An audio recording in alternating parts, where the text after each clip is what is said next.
Dobrý den, dneska se spolu podíváme na představení jednotek řady 22. Tohleto konkrétní provedení je teda řada C22. Na rozdíl od CL22 je zásadní rozdíl, a to, že CL22 má tadyhle výstupy a na druhý krátký vstupy, kdežto C22 má výstupy na té dlouhé straně té filtrační jednotky. Jinak v tom žádný rozdíl není, chovají se úplně stejně, vevnitř je to úplně stejný, jsou jenom jinde vyvedeny otvory na to, aby jsme tam vlastně připojili čerpadla tady v těch dvou případech, anebo sání. Většinou je to skimmer, gule, v závislosti na tom, co od toho preferujete, ale převážně je to skimmer gule.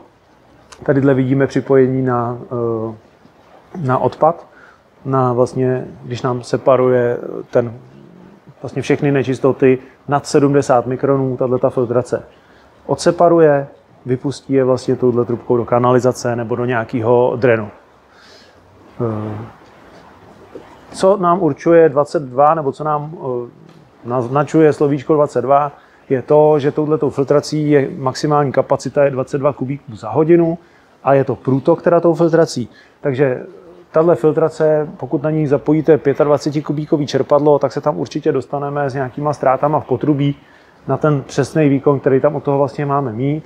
A je to vlastně taková nejběžnější, nejstandardnější filtrace, která se používá na absolutně téměř všechny jako takový ty standardní stavby zahradních jezírek, ať už teda rybochovných, který mají mít kapacitu nebo objem 22 kubíků, anebo zahradní jezírka okrasný nebo koupací, kde vlastně ten objem pak je dvojnásobný, to znamená až do nějakého objemu 44 kubíků by nám měla tato filtrační jednotka stačit, a to je vlastně v drtivé většině téměř každá stavba u rodinného domu. Takže tohle je taková úplně nejstandardnější, nejběžnější používaná velikost té jednotky filtrační. Pak, jak říkám, je jenom na vás, jestli vám vyhovuje spíš vyvedení u filtrací C22 nebo CL22, na jakých stranách. Já osobně preferuju kratší strany, protože se mi to líp napojuje a mám tady vlastně pak u ty jednotky přístup. Když už jako s ní něco dělám, tak tady mám prostě možnost stát. Kdežto, když tady mám pak všude KGčka, tak samozřejmě je to horší ten přístup. Pochopitelně můžu stát v sídle, ale zase se zvětšuje prostor, který tady musím jako obezdít. Takže určitě na tohle je třeba myslet, na to rozmyšlení, to, jakou tu filtraci si vzít. Na druhou stranu, jak říkám, tohle je takový nejstandardnější rozměr, klasika prostě toho, co se tam dává. Součástí té dodávky je čerpadlo, který nám oplachuje to 70 mikronový síto. Součástí dodávky je samozřejmě hlídání té hladiny, kdy nám řekne, ano, už je to dost zanesený, mělo by se to opláchnout. Součástí dodávky je taky samozřejmě hnací hřídový motor, který nám otáčí celým tím bubnem. A pak samozřejmě jednotka, která nám řídí celý tenhle systém. Všechno tohle je dodaný v ceně. Až se podíváme ještě dovnitř, řekneme si nějaký malý detaily na to. A primárně ještě si myslím, že pak určitě bude dobrý podívat se dovnitř na to, co všechno tam je, a abyste zkrátka viděli, co všechno dostanete v té filtraci.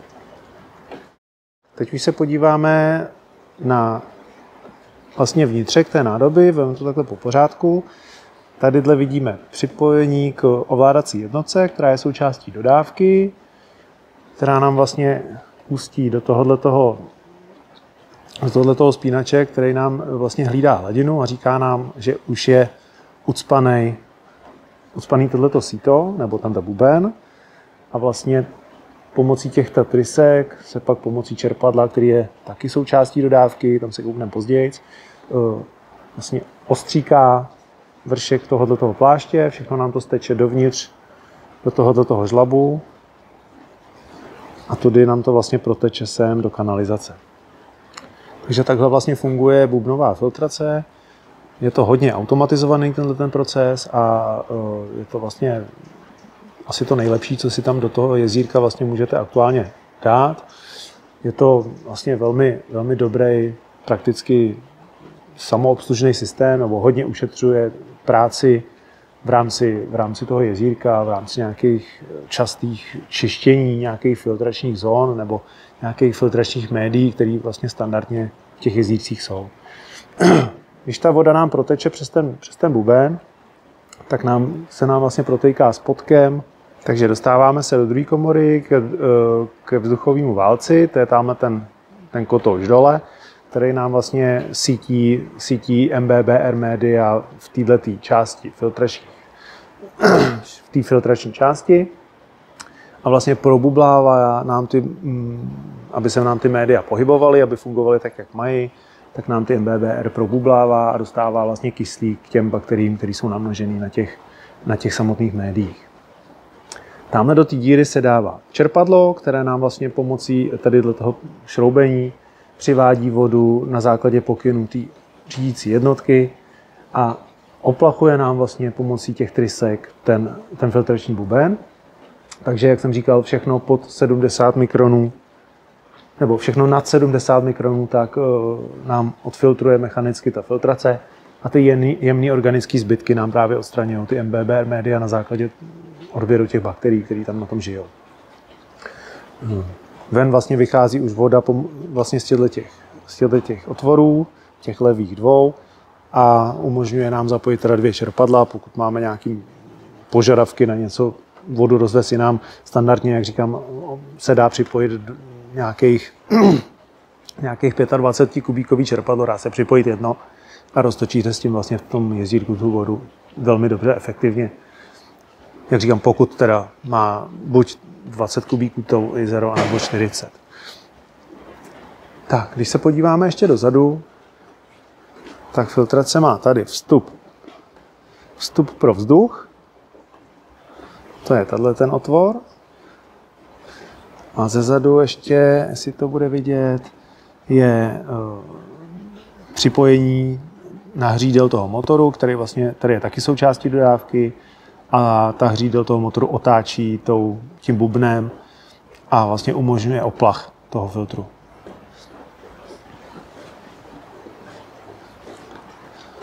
Tohle je odtok do kanalizace, jak jsem říkal. Tady se připojí jednotka na kabel, je velmi dlouhý, asi 4 metry, takže není problém ho kdykoliv připojit tu jednotku trošku dál.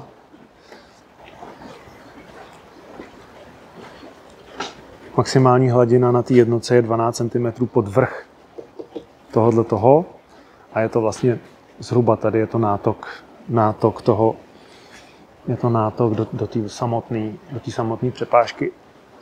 To je vlastně tahle překážka. Nám definuje to, pokud tam bude voda vejš než je tahle, tak nám přepadne vlastně do kanalizace a odteče. Takže 12 cm zase důležitý rozměr. Vědět, že těch 12 cm je rozhodující. Takže voda, hladina jezírka maximální je 12 cm pod vrch toho lemu. Tak, ještě důležitá věc v rámci teda toho kombinovaného filtru, je to zase kombinovaný bubnový filtr, to znamená, je tam bubnová předfiltrace a šachta pro ty MBBR média, jak jsme o nich už mluvili.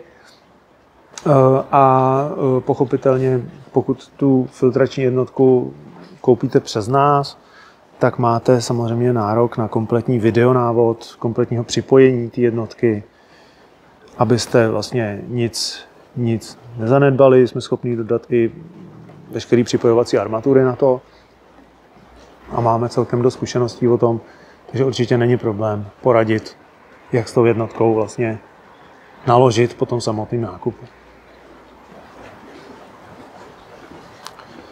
Takže já myslím, že takhle je to asi všechno. Ještě to si ukážem takhle,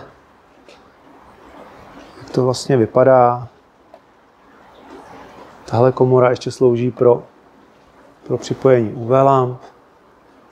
Se vlastně tady dají dolů. Dáme se protáhnou kabely těma žlábkama a vytáhnete si to přes tyhle vodotěsné spojky ven. Je to velmi dobře vymyšlený, takže ta firma, která to vyrábí, má jako bohaté zkušenosti. Takže všechno je promyšlený, celý ten systém je velmi dobře udělaný. Tak, děkuji vám za pozornost a já doufám, že se uvidíme někdy na nějakém jezírku.